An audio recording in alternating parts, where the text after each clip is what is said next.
महाराज जी। महाराज जी, आपके बल से ये शरीर विवाह नहीं करेगा, आजीवन ब्रह्मचर्य पालन करने और प्रियालाल की प्राप्ति करना चाहते हैं। गुरुदेव, स्त्री शरीर को क्या सावधानी रखनी चाहिए ब्रह्मचर्य और भगवत प्राप्ति में? हाँ, अपने माता पिता के सानिध्य में रहे और कभी भी किसी भी पुरुष का किसी भी तरह से संग एकांतिक न स्वीकार करे, चाहे रिश्तेदार हो चाहे नातेदार हो, कभी एकांतवास न होने पावे। सबसे पहली बात, अगर घर में कोई नहीं है तो हमें किसी से नहीं मिलना, चाहे मेरा पूज्य से पूज्य, चाहे वो वृद्ध हो चाहे जवान हो चाहे कोई भी हो, प्रथम बात। दूसरी बात, अपने द्वारा किसी भी तरह की गंदी हरकत नहीं करनी। मोबाइल में गंदी बातें देखना, अपने शरीर से कोई गंदी चेष्टाएं स्वयं अपने आप में करना, फिर वो तो नाटक नौटंकी बना रहेगा, फिर उससे कोई लाभ नहीं मिलेगा। और आहार बड़ा सूक्ष्म करता जाए, क्योंकि ब्रह्मचारी को ब्रह्मचर्य पचाने के लिए भोजन कम पाना चाहिए। कम भोजन पाने से ऊर्जा शक्ति बढ़ती है, दैवी शक्ति बढ़ती है। और कम से कम 2 घंटे आसनों में बैठना सीखे। आसन, पद्मासन, सिद्धासन, इनमें बैठना आता है तुम्हें लगाना?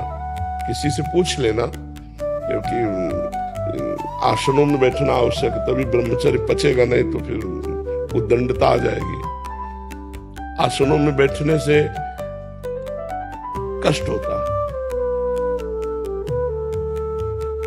दाईं एड़ी को पकड़ करके बाईं जांग पे ऊपर चढ़ाओ, नाभि के पास चढ़ाओ, अभी चढ़ाओ।